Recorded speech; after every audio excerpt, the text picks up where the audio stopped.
بسم الله الرحمن الرحيم نحمده ونصلي على رسوله الكريم أما بعد فأعوذ بالله من الشيطان الرجيم بسم الله الرحمن الرحيم فقال الله تعالى في القرآن المجيد إنهم فتية آمنوا بربهم وزدناهم هدى صدق الله العظيم مشفق و مکرم اساتذہ کرام اور رفقائے اعزام، آج کے ان نازک حالات میں مذہب اسلام پر چاروں طرف سے حملے ہو رہے ہیں۔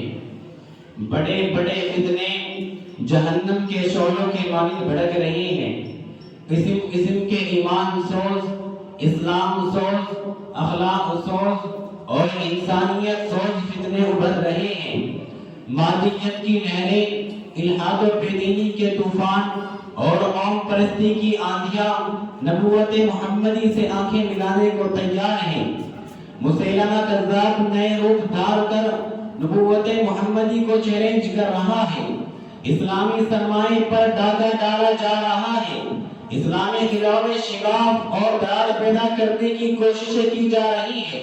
انٹرنیٹ کا سہارا لے کر عالمی سطح پر بے حیائی و بدکاری، فحاشی اور عیانیت کو فروغ دیا جا رہا ہے، اور افسوس کہ دنیا ان شعلوں میں جل کر خاکستر ہو رہی ہے۔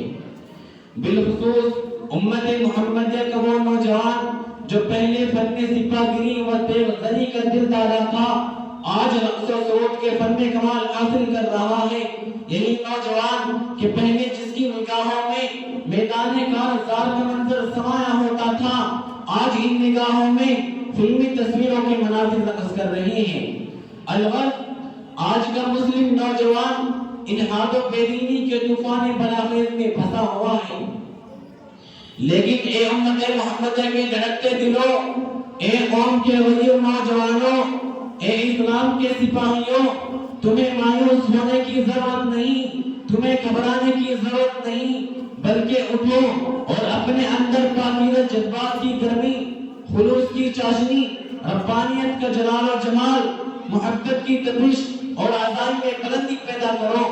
اور ہاں، تمہاری نگاہوں کے سامنے صدیق اکبر رضی اللہ عنہ کا جلال ایمانی ہو، عمر رضی اللہ عنہ کی حکمت و دانائی ہو، عثمان رضی اللہ عنہ کی حیا و پاک دامنی ہو، علی رضی اللہ عنہ کی فتوحت و پامردی ہو، حمزہ رضی اللہ عنہ کی شجاعت و بصارت ہو، ابو ذر رضی اللہ عنہ کا فخر و استغنا ہو، سلمان رضی اللہ عنہ کا صدق و صفا ہو، ابن مسعود رضی اللہ عنہ کی معرفت و آگاہی ہو، خبیب رضی اللہ عنہ کا جذبہ شہادت و جان سپاری ہو، مصعب رضی اللہ عنہ کی حکیمانہ دعوتی سرگرمی ہو، اور خاندان یاسر رضی اللہ عنہ کی صبر و شکیبانی ہو۔